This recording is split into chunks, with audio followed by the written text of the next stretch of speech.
Hello and welcome to episode 8 of Distraction. I'm Zach, I'm the host, I'm sure you know that. Just going to say straight up at the top, there is no video this week because I have a lot of uni work to do, and adding the video adds about an hour and a half to rendering things, uploading to YouTube, and I have a lot of work that I need to get done over the weekend, so unfortunately it's just audio this week, but if we come back next week there will be video, but that doesn't go for the second half of this podcast, which will hopefully be about Animal Crossing if I don't spend too long droning on. And if you are new around here, because I did have a few extra views on last week's podcast, basically I spend the first half recommending some films, TV shows, books, music, whatever I've been doing that week, because I binge it so much in and out of quarantine. So I just talk about that, and then I try and do a big topic towards the end, which will hopefully be some guests. This week is Animal Crossing, but I'm just going to jump straight into it. Episode 8, that's 2 months on the run now, which I think is pretty sick, because that means I inadvertently started it the week that lockdown was announced, so I think it's pretty cool that if I can keep this going for tens of weeks, I'll always know exactly when, how many weeks ago lockdown was. Then when we leave it, I'll obviously, hope we fucking leave it, but then when we leave it, I'll know that as well. I always talk too quickly, but I wanted to get all that out there at the beginning, just because, like I said last week, I got 10 views in a day, which it obviously sounds not a lot at all, but for me, every view I picture as an actual person coming and sitting and listening to me speak, which is really strange, but it's genuinely how I feel, so that was really, really sick, so thank you for coming back. Funny stories this week, nothing. I just feel like I've got homework and I haven't been doing it, which I have. I actually applied yesterday for extensions, so hopefully they go through. But if not, I'm going to have to absolutely beast it. It's currently 11 PM on Wednesday night. I know I'm trying to upload this Wednesday, but I think it's going up Thursday. Purely because A, all my family are normally in and can hear me talk and I get self-conscious, and B, I have loads of work to do. If I haven't mentioned that, it's heavily weighing on my mind. But this week we have some recommendations, as always, and one of them is actually a brand new movie, which is, I'm saying it sarcastically, but that's genuinely pretty sick. It's Extraction on YouTube. Can I just jump straight into it recommending? I don't know. I'll probably just blab on later, so yeah, that's pretty fine. Pretty fine. Extraction. If you told me it was directed by the Marvel stunt coordinator and wrote by one of the Russo brothers, I'm just jumping straight into it.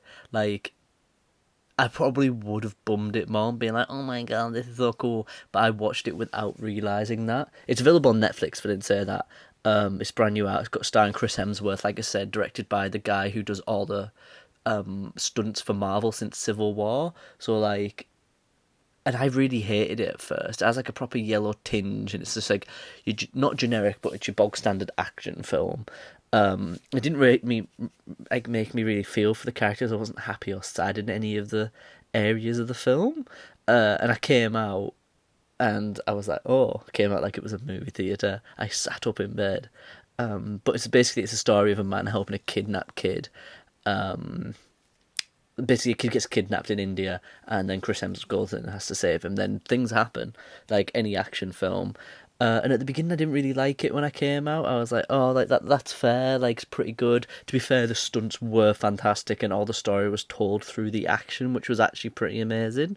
And one thing I always say about films, and I say it to my friends sometimes when I make comments on whether I've liked a film or not, I always say, don't listen to my opinion of a film unless I've seen it twice, because the first time I'm normally completely drawn into the action and story, and then the second time I really watch it with my media student hat on. And I actually watched it twice. So I watched it the first time and I was like, that wasn't that great. Then I went back and watched it again and I realised how many long takes there are in this, and one of them's I think 11 minutes long, and I think that's absolutely sick. And I also started to appreciate the fact it was in India and they used local actors, and when there were scenes without English people, they didn't just make them speak English, they actually had them use their own language and subtitled it, which isn't really that big a thing when people think about it, but it really helps you get immersed in the story, and I think that was fab. And then I was listening to a podcast, because I came out, maybe it's not my type of film, but I think I give it 3.5 stars on Letterboxd, And I was like, yeah, like it's really, really good action film. I'd probably watch another one. It was great when I was just doing my work on in the background, sort of thing. But I wasn't like all into it. But then I heard on a podcast some people talking about other action movies that had come out on Netflix in this year, and that's things like Triple Frontier, Six Underground. That's one with Ryan Reynolds. Spencer Confidential, the one with Mark Wahlberg, where he gets out of prison. And this one was by far the most well made and entertaining. Like no, the others were shit. I'm not even gonna lie, the others were shit. So this one was actually quite entertaining.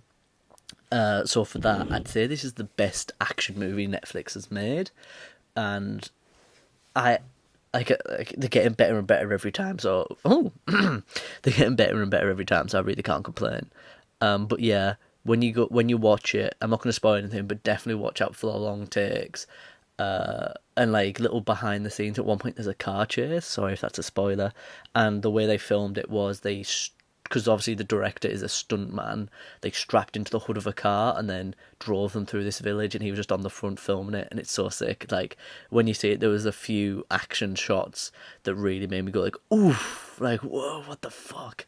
And I thought it was so sick. So yeah, that's Extraction on Netflix. Definitely go and give it a watch.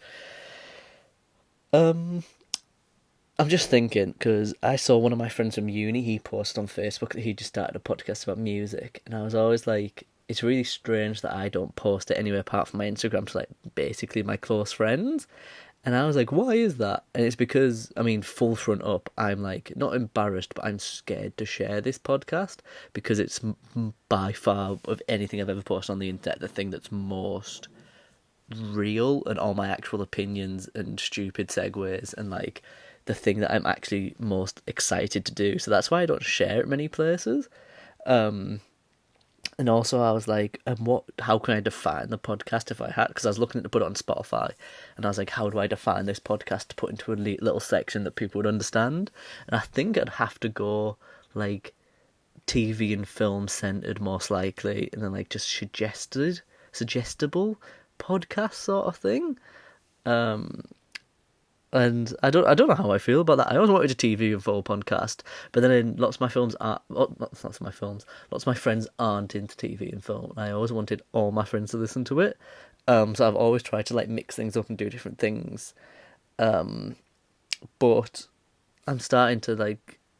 I mean, as you've seen with Distraction, it's mainly been films. But then it's really absolutely weird segues. Like last week was a documentary, one week was Animal Crossing, this week's probably Animal Crossing. And I'm absolutely loving it, so I hope everyone else is loving it too. But this whole segue was a thought of mine being, what is this podcast? And just realising that all of my recommendations this week are all just films and TV, like none of them are anything else. But we'll jump into another one that is on Netflix at the minute, or still on Netflix.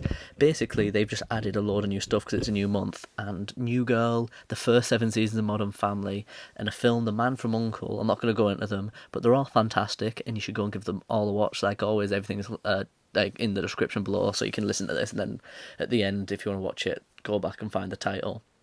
But New Girl is genuinely one of my favourite sitcoms, and I'm really annoyed that I didn't talk about it in my American sitcom episode. I don't know if I was just like being subconsciously sexist, but I missed out New Girl, Ugly Betty, The Mindy Project. Like I missed out like all the female-centered sitcoms, and I feel really bad about it. But New Girl is genuinely one of my favourites. I've been watching it since it came out. Like it's so class, and I only watched the last season last year, so I'm glad it's all on Netflix now. So definitely go and give it a watch. Class. So yeah, that's just a little one in there. But the other thing that I've been doing, because one of my friends who listens to this, so shout out to them, you know who you are, after what I'm about to say. No, I mean, shout out to you all, I love you all. But he messaged me and he was like, oh, I loved it. And I was like, thank you. And he was like, one thing you could talk about is if you've been productive, like how have you been productive in lockdown? And I thought that was a really, really interesting thing to talk about. And obviously this is going to be completely different for everyone in relation to like what everyone's hobbies are. So I got quite lucky that I can do all of my hobbies in house sort of thing. Like obviously if you like rock climbing, or if you like cars or whatever, you can't really get out and do them. But my way of being productive in lockdown is apart from doing uni work, which I'm not productive at all in, I'm actually being really productive on other things.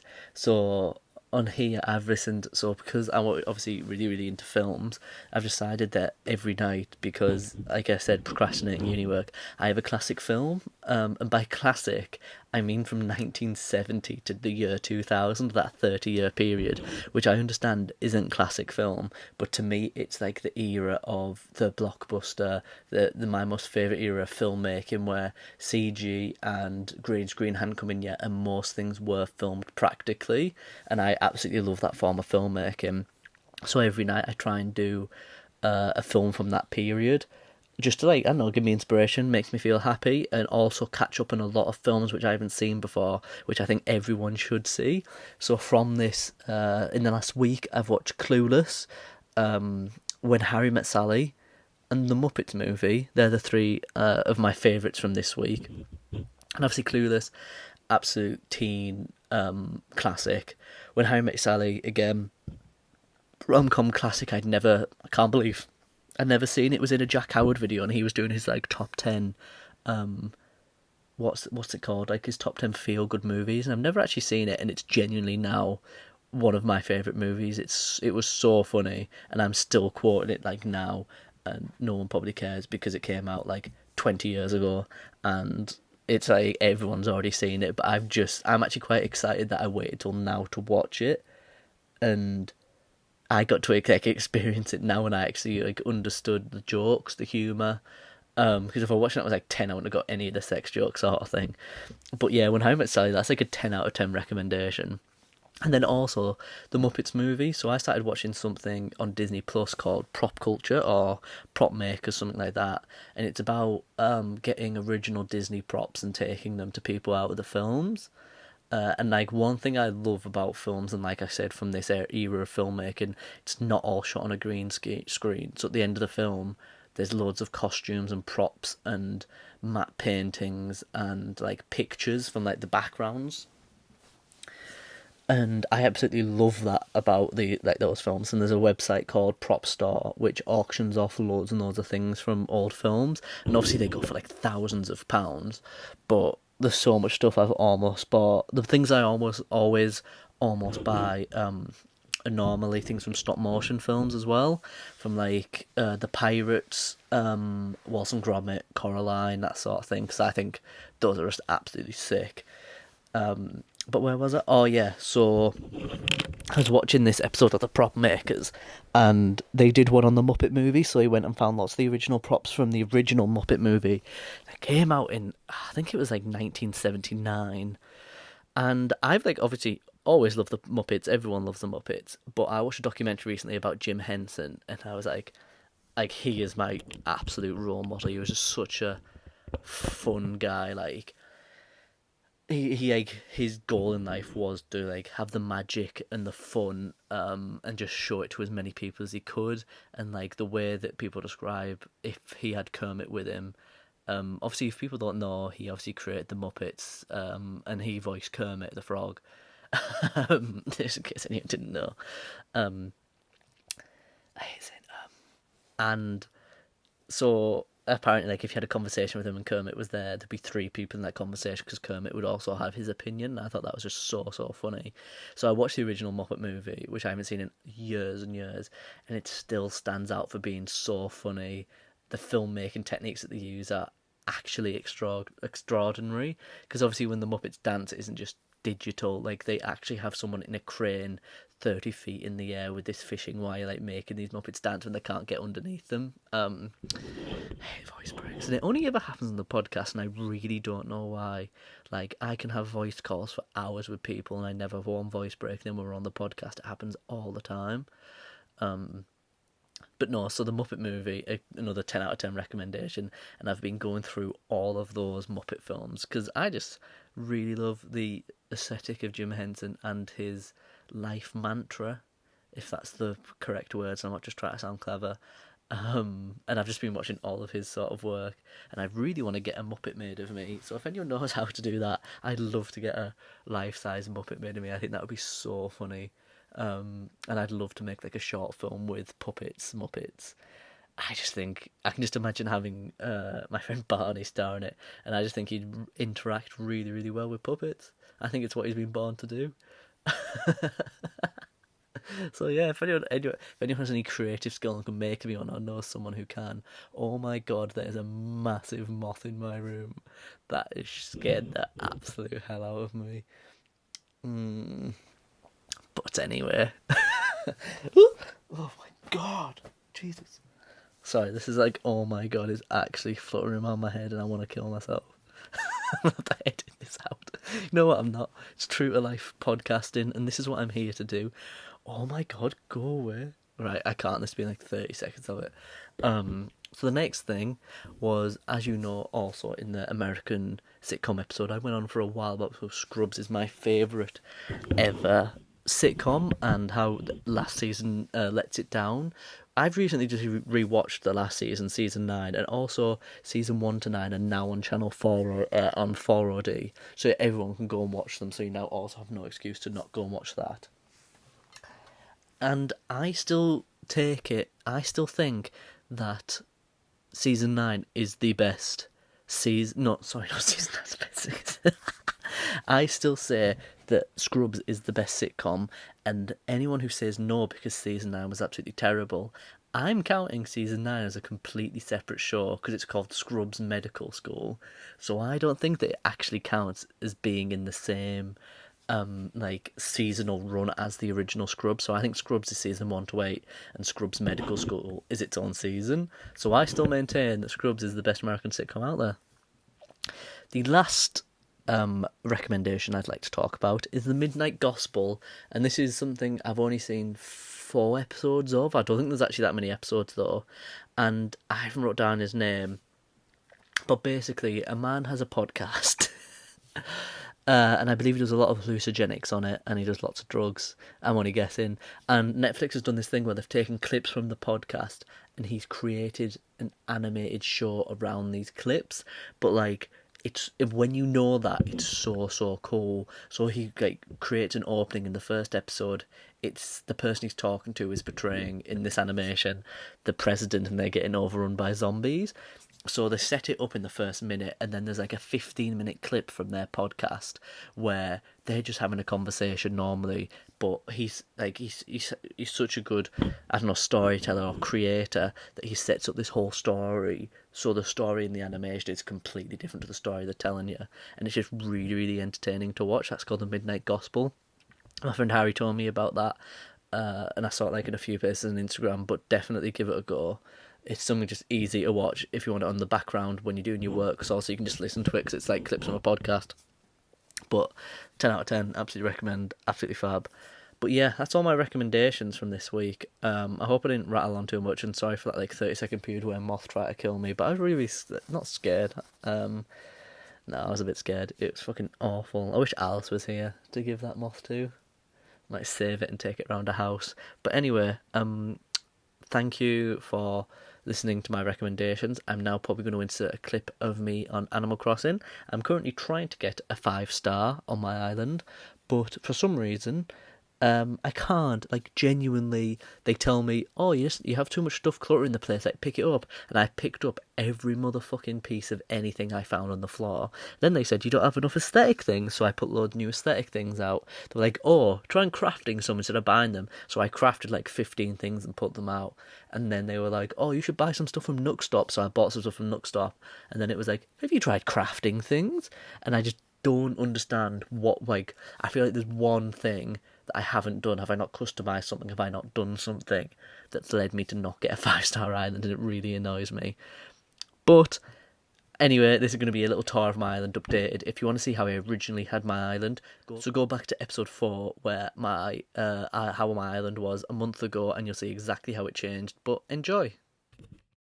Hello, we've jumped onto Animal Crossing, and this is my second update. The first one was a month ago. If you go and check that out, you'll see it's very, very different. Even just looking at the house, yesterday I paid off my final loan. I think all of them together came to like a few million bells. But yeah, yesterday I got a new roof, new, I don't know how to describe it, just design of the house and door, and mailbox, so that's pretty exciting. But yeah, today I just wanted to have like a nip round the. Oh, what's Gulliver sent me? I wanted to have a nip round the island just so when I look back at it, because a lot has changed in the first month, so I can only imagine how much it's going to change in the next month. Please be something cool. A pagoda. So we'll start over here just so I place this to see what it actually is. Sick. I actually wanted one of them. That's amazing. So I'll place that somewhere later, but basically we'll start. This is my little crafting station. I saw it on a fella on YouTube and he had something similar, so he didn't have to keep going inside the house to get shit. So I made one myself. It's pretty sick. It's actually really, really, really good. Saves a lot of time. This is my rose garden. My friend Alice has roses, so I went and nicked some from her island and got some seeds. And it just reminds me of the president of the Hunger Games, who has to have a rose attached to him because remember his mouth smells like blood because like he tried to kill himself or kill some people. But yeah, I thought that was pretty funny. So that's a little Hunger Games shout out. Sorry, that's my phone. There's a sweet 2,500 bells. Fun fact about those that one of my mates told me was because they're worth like 2.5k and they're the most common butterflies.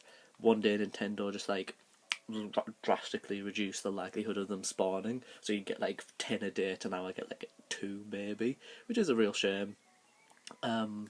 This is, if I remember, it's Louis and Curly's house. I thought it was Curly, so that's Curly the pig and that's Louis the gorilla. As you can see, I've updated, give them a little fence, give them a washing line, some flowers, and I've done all my paths since you'll have last seen it, so that's pretty exciting, and also these shrubberies next to the museum. It's pretty cool. And the well, here's Curly. There's all my peaches ready to go to someone else's island so I can sell them. Yeah, so there's Rory and there's Flora. I don't really like Flora. She always does that run, pisses me off, and I'm just happy to see her go. This is Fuchsia, probably the most emotional island member. Literally every time she's doing something, she's like, oh, she's got me a rugby uniform. That's nice of her. Every time I see her, she's going, ooh, ah. But yeah. So that's the museum and the City Hall. Museum I've updated, I've got almost all the fossils, I won't go in. But yeah, I've got these 2 little golden statues and a fountain, built the fountain, and the other 2 are just crafted from gold I got from recipes. But I'm actually really, really happy with how that look turned out.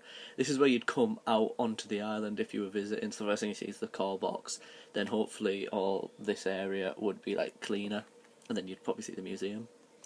This is just somewhere nice to sit. I got these benches and this is literally where they dropped and I've never moved them since, so that's pretty funny.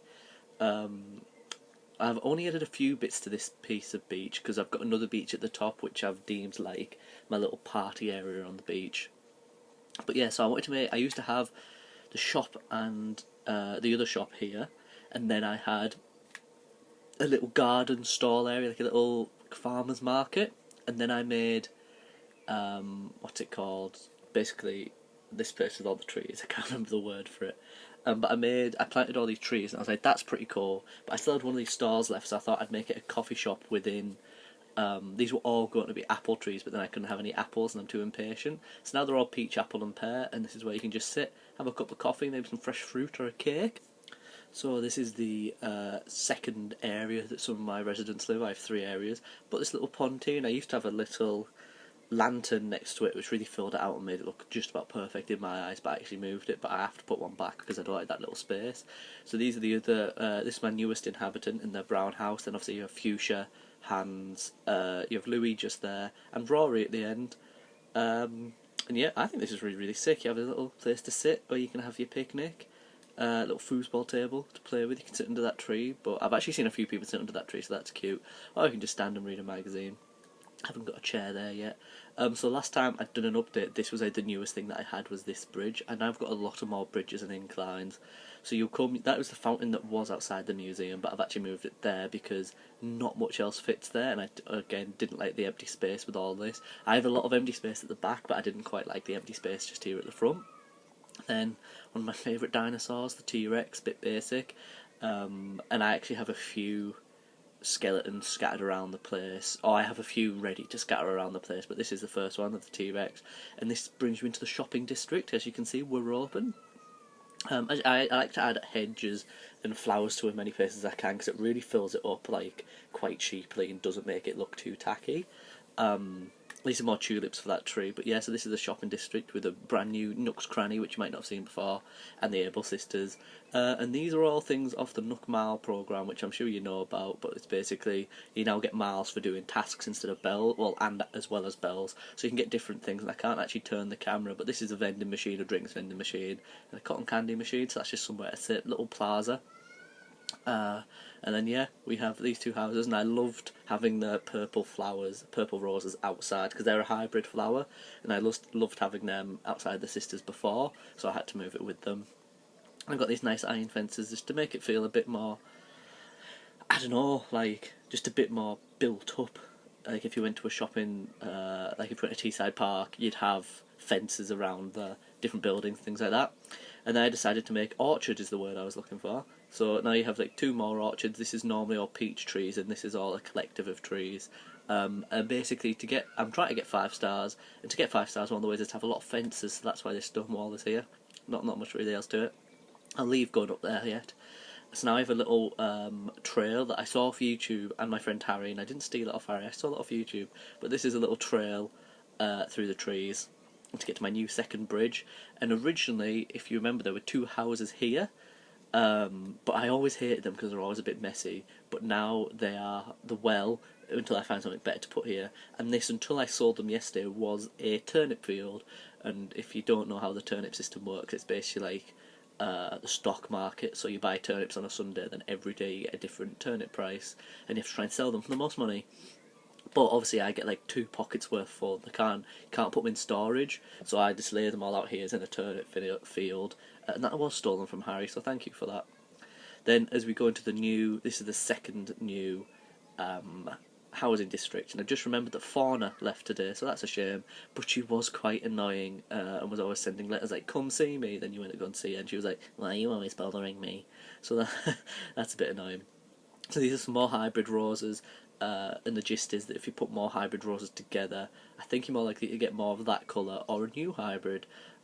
Could be completely wrong, but I just like the pink roses, and I've tried to go for a pinky purple vibe over here. Obviously these are white and yellow flowers, but as you'll see at the other side, I'm slowly converting. This is, I can't quite remember. I hate doing that. I can't quite remember whose house this is. Bangle's house. Oh no, she's the newest member. Like I said, the other one was new. No, she's just moved in as well, because you can have up to 10 villages, and I've just sold my final plot of land to her. But yeah, as you can see, I also put flowers and a few shrubs at the end because I think it just looks nice. Also, another thing that's actually quite cool is that I finally made oh my god, I can't even remember the fucking button for it. I finally made a wheel for all my tools, because last time I was like sat like going through them all one by one. It took ages, and I complained about it. And then Harry told me that if you just buy this wheel, you can do it really, really easily. So I've got that. So thank you. But yeah, I've just got a few more residents over here, and I built this bridge specially because I also terraformed this little river and waterfall to go through this town, because it literally stops just here. So that was a bit of an expensive... There's the lands I was talking about. But yeah, that was a bit of an expensive little thing to add in. But I also have a bit of like a Zen garden Japanese vibe. I've got the paper lanterns, the bridge, the fences. I feel like it all goes quite well together, because you cross over to here. Purple flowers again I've tried to put in. And then there's my little Zen garden with the golden chair, the candles, the gong, and these you make out of star fragments that you get on the beach. I explained it last time, but yeah. And then you got a little Zen garden wall, and I think that all looks really, really nice together. Some more purple flowers down here, and like you can. So this is just my house area that you saw at the beginning. Another bit of terraformed actually. I built a little cliff and put one of each type of fruit on the cliff. That was just something I was getting to grips with terraforming, and I've added this little waterfall as well. That's something I probably should have explained, that as I unlocked it, I unlocked the ability to move the ground and move water and create waterfalls and rivers. So I've been doing that, like, not too much that I've seen other people do, but I've done it to an extent that my island is definitely not how it used to be originally. But yeah, so I've added this little bridge, this little river in, and this is one of my favourite parts of the island now, because those 2 houses used to really annoy me. And now this is sort of okay, because I've got a field, and then here I've got some stepping stones that go back to the city hall, and I don't really mind it. And I've sort of said that if I could stop the island here, I'd be happy, because I haven't done anything with the back. Well, I've done two things with the back, but it's still a bit of all open space, and it's probably why I've still not got 5 stars. But if we head over here, there's a fossil I remember to dig up there. I got lots of these flowers. I can't remember the name of them, but I got lots of them on an island tour, and some of them are hybrids. The blue ones and the yellow and red ones are hybrids, so that's actually pretty sick. I need to chop down these trees, because the money trees pop up where the fuck they want. And again, I've tried to do more of a little path to the camping area. So when you get a new villager, or any villagers that want to visit, they come here and they pitch their tent in here. So I thought I'd just add some things to make it a bit more like a campsite, like this lantern, bonfire, some coolers to put their food in, little cooker, little stove to cook their food, little ukulele. And then this is the little island party bit that I was talking about. Not really a party, but this is an actual turtle. If you can see, it's actually moving. It's not like a model. And I got that in a balloon. So I thought I'd just try and move more the beachy stuff over here so it didn't clog up and just look littered across the other beach. And then this is my new Godzilla. I'm actually very, very happy with this. And then just a little statue I got for completing a fishing contest, and this in case someone falls in the sea. But I actually really, really like this Godzilla, and each island, each of your friends will get a different colour Godzilla. So I'm going to try and collect all the different colours, because I think that'll be pretty fun. So again, I had these stairs. These were the only set of stairs that I had. So I've tried to build a little path through this woodland area, because I've not done anything with it. Little bench area, and I put some mud underneath it just to make it look a bit more real. Again, here's one of the money trees that I have to plant. That's just annoying because it's in the fucking way of the path. This is new. I did these things, if you heard just in the audio bit. I made some stuff to put down so I could try and get 5 stars. That's what that is. Nothing much has changed up the top, so I'm not going to show you, but I have put those chairs there. I'm going to run around the back and get to the other side where there has been some changes. But again, this is just woodland area normally filled with fruit. So I'm going to head here to the path. Oh, Red's here today. So this is a little secret island in the newest update that Red begins to dock at, and you can go and buy art, and you have to basically guess whether it's true or fake, and then you can go and sell it to a museum. So I've had to put this little ramp in here to be able to get to the secret beach, but I can also now run around here because I've terraformed away and get to the regular beach. I did that little pond that you can see there, just because, again, empty space and it was annoying me. So now we have this little path that does go back to the shopping district, but if you want to stop along the way, you can get to my favourite part of the island, which is why it's last, which is my movie set. And as you can see, it's a space movie. It's actually designed to be a space movie set in the jungle, and originally I actually had some fossils at the top because it was a dinosaur jungle space movie. But as you can see, I've got some studio lights. This is the best camera I can actually get. It's just got some props and obviously just some bamboo growing because we're in the jungle.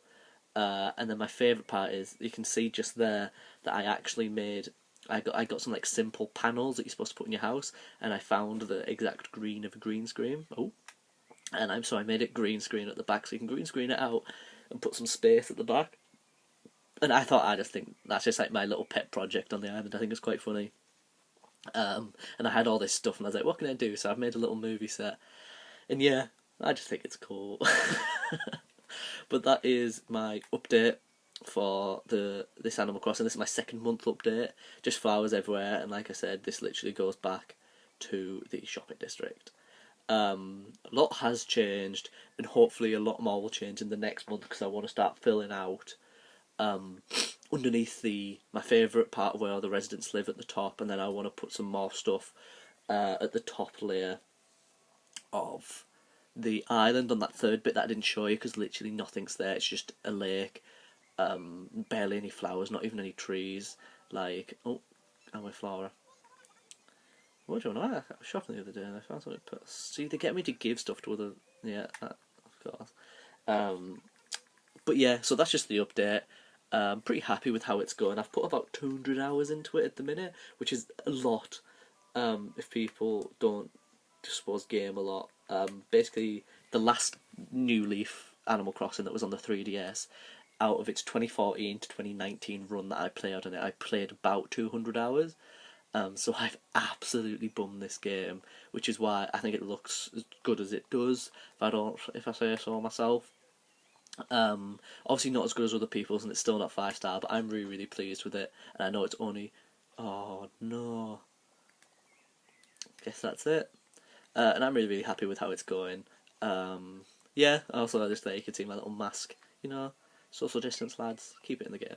But yeah, thank you for watching my little update, and thank you for watching episode 8 of the podcast. I really, really enjoy doing it, and at episode 10, I'm going to do a bigger podcast. I might even share it on other social media platforms so new people can see it. I might put it on Spotify. So yeah, that's something to be excited about. But thank you for listening. Like it if you enjoyed, dislike it if you didn't like it, and I'll see you next week. Thank you.